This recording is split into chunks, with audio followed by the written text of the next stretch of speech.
I'm that lady that's out there walking at 2 o'clock in the morning to go get drugs, constantly raging and screaming and just out of my mind. Jenne Noriega had a traumatic and painful childhood. Abandoned by her parents as an infant in New Mexico, she longed for identity. Then, sexual molestation at the age of 5 brought confusion and fear. It distorted all the rest of my relationships. I was afraid. From that point on, I was always afraid and scared and felt like something was wrong with me. She took her first hit of crack cocaine at 11 years old and began drinking regularly to escape her reality. It was wow, like I was so confident and I could be mean and I could speak the way that I felt. And so I got easily addicted to alcohol because not only did it numb what I was feeling, but it also gave me some power. When she was 12, her father came into her life.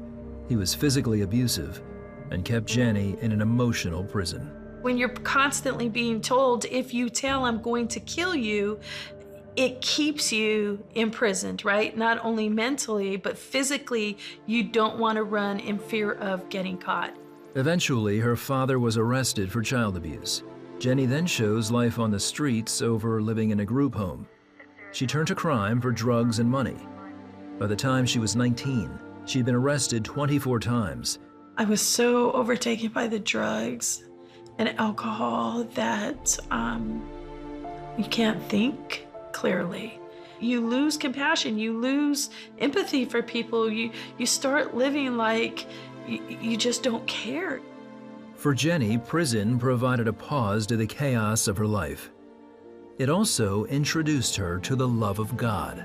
I would go to Bible study. I would go to anything that the church had to offer. I was there because I had always believed there was a God. I just never knew where he was. And so going to prison was a good thing for me. So I started praying this prayer, and the prayer went like this: Lord, I know that one day I will not be selling rock cocaine, but I'll be giving out the rock of salvation. Despite her best efforts, when she was released, she went right back to the streets and the drugs. I would grit my teeth and stay clean for a couple of days and then just go back, and I would cry. So many times after getting high, I would cry and ask myself, why are you doing this? How can you do this? Powerless to control her addiction, she kept smoking crack through 2 pregnancies. After Jenne delivered her second child, a nurse told her something unexpected. She just came over and she gave me a hug and she said, Jenne, Jesus loves you. And I was so mad. I'm like, how can Jesus love me? Look at my baby, like how can he love me?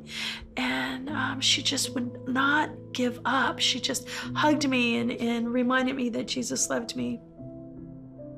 Soon after, she became friends with a woman who was a Christian and told Jenne that God could set her free from drug addiction and forgive her sins.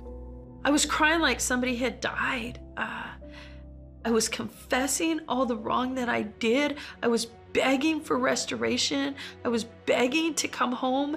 I was tired. I was releasing everything up to that point that I had ever done wrong. And it was almost like a cleansing. It was forgiveness. It was, Lord, I need you. I was desperate. And I met Jesus.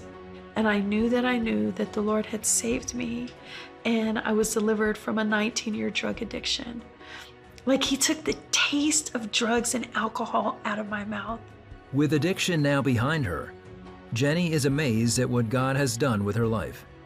She has a healthy family who share the rock of salvation with those who long to be set free.